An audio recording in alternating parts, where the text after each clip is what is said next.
بھائیوں یاد رکھیے گا کہ دوستی اور تعلق قائم رکھنے کے لیے سب سے اہم اور سب سے بنیادی ضرورت یہ ہے کہ دوستی محض اللہ کی رضا کے لیے لگائی جائے۔ اللہ کے پیارے حبیب صلی اللہ تعالیٰ علیہ وسلم بیان فرماتے ہیں، حضور فرماتے ہیں قیامت والے دن اللہ کی بارگاہ سے یہ اعلان ہوگا کہ کہاں ہیں وہ لوگ جو میری رضا کے لیے آپس میں محبت کیا کرتے تھے۔ رب فرمائے گا جب آج میرے عرش کے سائے کے علاوہ کوئی سایہ نہیں ہے تو میں انہیں اپنے عرش کا سایہ عطا کروں گا، کیونکہ وہ میری رضا کے لیے آپس میں دوستی کرتے، میری رضا کے لیے انہوں نے آپس میں محبت کی۔ تو دوستی کا سب سے پہلے تو یہ سٹیٹس بنائیں کہ اس کے اندر محض اللہ کی مرضی، اللہ کی رضا کے لیے ایک دوسرے سے پیار، منفعت نہ ہو اس کے اندر کوئی بھی، دنیاوی لالچ کوئی بھی نہ ہو، ہرس نہ ہو، ہوس نہ ہو، طمع نہ ہو، ذاتی مفادات نہ ہو۔ جب ان سے بالاتر ہو کر لوگ دوستیاں لگاتے ہیں تو وہ دوستیاں قائم رہتی ہیں۔ اللہ کے پیارے محبوب صلی اللہ تعالیٰ علیہ وسلم نے فرمایا قیامت والے دن کچھ لوگ ایسے ہوں گے جن پر انبیاء اور اولیاء رشک کریں گے، ان کے چہرے 14ویں رات کی طرح چمک رہے ہوں گے، انہیں نور کے ممبروں پہ بٹھایا جائے گا۔ یا رسول اللہ اتنی فضیلت ان لوگوں کو حاصل ہے، یہ کون لوگ ہیں؟ تو حضور فرماتے ہیں یہ وہ لوگ تھے جو جس سے بھی دوستی لگاتے تھے، پیار کرتے تھے، محض اللہ کی رضا کے لیے کرتے۔ تو اللہ تعالیٰ صبح قیامت انہیں اعزازات سے نوازے گا، شرف سے نوازے گا، فضیلت سے نوازے گا۔ دوسری بات یہ ہے کہ دوستی کب قائم رہتی ہے؟ دوستی تب قائم رہتی ہے جب ہم دوستوں سے زیادہ امیدیں نہ لگائیں، انسانوں کو انسان ہی سمجھیں، ان سے بہت لمبی اور وسیع امیدیں لگا لینا اور بڑے وسیع مطالبات کرنا اور بڑی لمبی چوڑے تقاضے دوستوں سے کرنا۔ میں اکثر دوستوں کی خدمت میں یہ گزارش کیا کرتا ہوں کہ اپنے دوستوں سے کوئی مطالبہ کر کے انہیں آزمائش میں نہ ڈالو۔ تم نے اپنے ہی دوست کو لا کر پل صراط پہ کھڑا کر دیا ہے، بیچارہ اس طرف جائے کہ اس طرف جائے۔ ان سے کوئی ایسا مطالبہ کرنا جو ان کی پہنچ سے باہر ہو، ان کی حیثیت سے بڑھ کر ہو، ان کی طاقت سے زیادہ ہو، تو اس کا مطلب یہ ہے کہ آپ نے اپنی دوستی کو خود آزمائش میں ڈال دیا ہے۔ آپ اتنے لمبے چوڑے تقاضے نہ کریں، آپ محدود سا لوگوں کے ساتھ تعلق بنائیں۔ وہ جی میں اس کے اتنا کام آیا ہوں تو اب اس کو اس سے ڈبل آنا چاہیے، تو آپ نے دوستی کی نہیں، آپ نے تو تجارت کی۔ اگر آپ کی محبت ہوتی تو پھر تو آپ کا انداز اور ہوتا، جب تیرا حکم ملا ترک محبت کر دی، دل مگر اس قدر تڑپا کہ قیامت کر دی۔ تو یاد رکھیے گا کہ آپ حکم جب آ گیا، جب آپ محسوس کریں تو اس وقت پھر آپ اس چیز کو سمجھ جائیں۔ تو دوستیوں کو کبھی بھی آپ کٹہرے میں کھڑا نہ کریں، تعلقات کو کبھی بھی آزمائش کی بھیٹ نہ چڑھائیں، اس طرح کا ماحول نہ بنائیں جس میں آزمائش پیدا ہو، جس میں تکلیف بڑھ جائے، جس میں کرب کا احساس سامنے والے کو ستائے۔ کوشش کریں گنجائش رہے ماحول کے اندر، آسانی رہے، وسعت رہے۔ تیسری بات یہ ہے کہ اگر آپ محسوس کرتے ہیں کہ دوستی کو چلانا ہے تو پھر صرف اسی چیز کو نہ یاد رکھیں جو چیز آپ کو آج میسر آ رہی ہے اور آج آپ کو انکار ہو رہا ہے، اس سے پہلے جو دوستوں نے بڑی وفائیں کی ہیں وہ بھی تو یاد رکھیں نا۔ ہمارا یہ ماحول ہوتا ہے کسی بندے نے 99 دفعہ نیکی کی ہے، ایک دفعہ انکار کیا ہے، تو ہمیں ایک دفعہ کا انکار تو یاد رہتا ہے لیکن 99 نیکیاں یاد نہیں رہتی۔ یہ بہت بڑی زیادتی ہے۔ آپ کو اگر اتنی لمبی چوڑی اس کی نیکیاں فراموش کرنے میں 1 منٹ نہیں لگا تو پھر آپ نے دوستی کس مقصد کے لیے لگائی تھی؟ آپ اس کو سمجھیں، اس کو آپ محسوس کریں۔ تو میں نے یہ دیکھا ہے زندگی میں کہ لوگ چاہتے ہیں کہ روز ان کا مطالبہ پورا کیا جائے، روز ان کا مطالبہ پورا۔ ہمارے ایک دوست تھے، بزرگ تھے، تو وہ سلسلہ طریقت کو چلاتے تھے، خانقاہی نظام کو، نظم کو لے کے چلنا مشکل ہوتا ہے۔ تو ان کے ایک مرید نے شکوہ کیا، اس نے کہا کہ حضرت پہلے آپ بڑا وقت دیتے تھے، اب آپ ٹائم نہیں دیتے، تو فرمانے لگے پہلے میرے بچے 1-2 تھے، اب درجنوں میں ہو گئے، اب وقت بٹ کے ملے گا نا۔ والد پہلے ایک پر توجہ دیتا ہے، بچے 4 ہو جائیں تو ٹائم تقسیم، بات کی سمجھ آ رہی ہے؟ تو وقت تقسیم ہو کے ملے گا نا جب بچے بڑھ جاتے ہیں۔ اور فرمانے لگے ابھی تو میرے سمجھ لو 10-15 بچے ہیں، تو جب پوتے نواسے نواسیاں ہو گئے تو یہ اور زیادہ بٹ جائے گا، پھر اس میں اور زیادہ تقسیم کار ہو جائے گی، تو پھر اس طرح کر کے ماحول میں تقسیم ہو جاتی، اور یہ ہوتا ہے۔ یہ ایک صورت ہے، آپ دیکھیے نا، کبھی ایسا بھی ٹائم تھا حجر اسود پر کہ اس کو ہاتھ لگا کے آپ چوم لیتے تھے، اور ڈھیروں وقت صحابہ اس پر چہرے رکھ کے رویا کرتے تھے۔ پھر ایسا وقت آیا کہ چھڑی لگا لو بھائی، چھڑی لگا کے پیچھے ہٹ جاؤ، اور اب ایسا ٹائم ہے کہ آپ دور سے استلام کر لیں۔ اب اگر آپ کہیں کہ مسلمان دیکھو جی حجر اسود کو تو ہاتھ لگانے کا موقع ہی نہیں مل رہا، تو بھئی نبی پاک نے تو فرمایا میں قیامت والے دن کثرت امت پر فخر کروں گا کہ میری امت زیادہ ہے۔ تو یہ تو تعداد کا بڑھنا، یہ تو کثرت کا ہونا، یہ تو باعث ناز اس کو سرکار نے کہا۔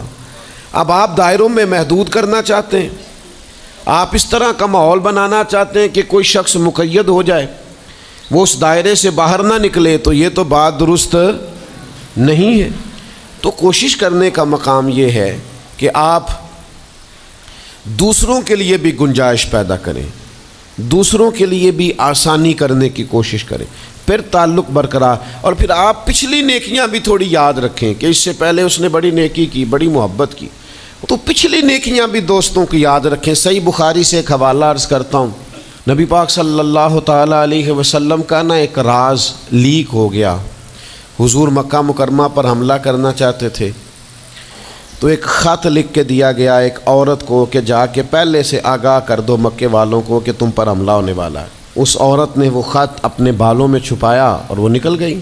اللہ تعالیٰ نے محبوب پاک کو اطلاع دی، حضور علیہ الصلاۃ والسلام نے حضرت مولا علی کو 2 صحابہ کے ساتھ بھیجا، فرمایا مقام خاک پر تمہیں ایک بی بی ملے گی، اس کے پاس سے خط ہے جو کفار کی طرف جا رہا ہے، اسے گرفتار کرو، وہ خط لے لو اور واپس آ جاؤ۔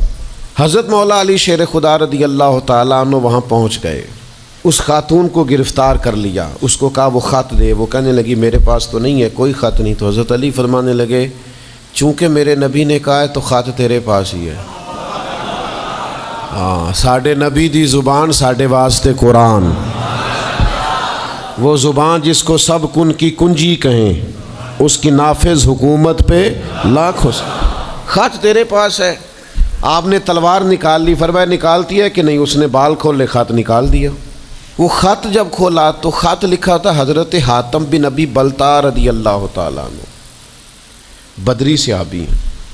وہ خط لے کے آ گئے، نبی پاک کی بارگاہ میں پیش کیا۔ حضور نے خط کھولا، حضرت عمر کہنے لگے مجھے اجازت دے میں اس کی گردن کاٹوں، اس نے ہمارا راز فاش کیا ہے۔ کتنی بڑی بات ہے۔ قرآن مجید کی سورہ ممتحنہ اس وقت نازل ہوئی تھی جب یہ واقعہ ہوا تھا۔ اللہ کے حبیب علیہ السلام نے فرمایا عمر ٹھہر جا، اتنی جلدی نہ کر، اس بندے کی وفات تو دیکھ، یہ بدر میں بھی تلوار لے کے ہمارے ساتھ گیا تھا، بدری صحابی ہے، اس کی وہ بات یاد رکھ کہ بدر کے مقام پر جب کہ بڑا مشکل تھا کافروں کے سامنے کھڑا ہونا، ان کی 1000 تعداد تھی اور مسلمان بڑی عددی طور پر اس کثرت کا شکار نہیں تھے، صرف 313 تھے۔ اس موقع پر ان کے ساتھ کھڑا ہونا کوئی آسان نہیں تھا، لیکن یہ پھر بھی ہمارے ساتھ گئے تھے۔ تو حضرت عمر رضی اللہ تعالیٰ عنہ جب چپ کر گئے تو اللہ نے قرآن نازل کیا، کہا اے ایمان والو یہودیوں اور عیسائیوں کو اپنا دوست نہ بتاؤ۔